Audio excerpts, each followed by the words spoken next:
ಮರಣ ದಂಡನೆ ಬೇಕು ಸರ್ ನಮ್ಗೆ.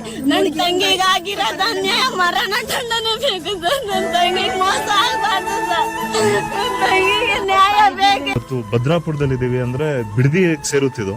ಬಿಡದಿ ಸ್ಟೇಷನ್ ಲಿಮಿಟ್ಸ್ ಇರೋ ಭದ್ರಾಪುರದಲ್ಲಿ ನಿನ್ನೆ ನೈಟ್ ಒಂದು 14 ವರ್ಷದ ಒಂದು ಚಿಕ್ಕ ಹೆಣ್ಣು ಮಗು ಪಾಪ ಕಿವಿಡಿ ಮೂಗಿ ಬೇರೆ ಸತ್ತು ಬಿದ್ದಿದೆ ಸರ್. ಹೆಣವಾಗಿ ಬಿದ್ದಿದ್ದಾರೆ. ಕೊಲೆ ಆಗಿರೋದ, ಯಾರು ಮಾಡಿರೋದು, ಏನ್ ಮಾಡೋದು ಅಂತ ಗೊತ್ತಿಲ್ಲ ಅಂತ ಕಚ್ಚಡ ಸೂಳೆ ಮಕ್ಳಿಗೆ ನಮ್ಮನ್ನ ಅಲ್ಲಿಂದ ಅಲ್ಲಿಗೆ ಸಾಯಿಸ್ಬೇಕು. ಎಷ್ಟ್ ಗಂಟೆ 6 ಗಂಟೆಗೆ ಮನೇಲೆ ಇದ್ಲು ಅವಳು. ಸಾಯಂಕಾಲ ಇದ್ಲು, ಫಂಕ್ಷನ್ಗೆಲ್ಲ ಹೋಗಿ ಬಂದ್ಲು. ಆಮೇಲೆ ಈ ಕಡೆ ಸೈಡಿಗೆ ಆಟ ಆಡ್ಕೊಳಮ್ಮ ಅಂತ ಹುಡ್ಗಿರ್ ಜೊತೆನೆ ಬಂದ್ಲು. ನಾನು ನೋಡ್ದೆ, ಮನ್ಗಿರುವಾಗ ನಮ್ಮ ಅಮ್ಮ ಹುಡುಕಾಡ್ತಾ ಇತ್ತು. ಇಷ್ಟೊತ್ತಾದ್ರೂ ಬಂದಿಲ್ಲ ಅಂತ. 9 ಗಂಟೆ ಆಯ್ತು, ಹುಡ್ಗಿ ಬಂದ್ಬಿಡು ಅವಳ ಮನೆ ಹತ್ರ. ಇಷ್ಟೊತ್ತಾದ್ರೂ ಬಂದಿಲ್ಲ ಅನ್ಬಿಟ್ಟು ನನ್ಗೆಲ್ಲ ಎದ್ದು ಎಳ್ಸಿ ನನ್ನ ತಂಗಿ ಕಾಣಿಸ್ತಿಲ್ಲ, ಮಗಳು ಕಾಣಿಸ್ತಿಲ್ಲ ಅನ್ಬಿಟ್ಟು ತುಂಬಾ ಊರಲ್ಲೆಲ್ಲ ಸಂದಿಯಲ್ಲಿ ಹುಡುಕಿದೀವಿ ಸರ್. ಹುಡುಗರ ಜೊತೆ 4 ಹುಡುಗರ ಜೊತೆನೂ ಕೂಡ ಇಲ್ಲಿ ತನಕ ಬಂದು ಹುಡುಕದ ಸರ್ ನಾವು.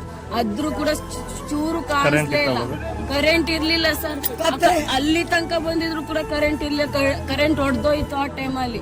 12 ಗಂಟೆಗೆ ಸ್ಟೇಷನ್ ಆಯ್ತು ಬಿಡದಿ ಸೈಡ್ಗೆ. ಅವರು ಕಂಪ್ಲೇಂಟ್ ಕೊಟ್ಟಿದ್ದೆ, ತಕ್ಷಣ ತಕೊಳ್ಳೇ ಇಲ್ಲ ಸರ್. ತಕ್ಷಣ ತಕೊಂಡಿದ್ರೆ ಒಂದ್ ಹೆಣ್ಮಗಳು ಜೀವ ಉಳಿಸ್ತಾ ಇತ್ತು ಸರ್.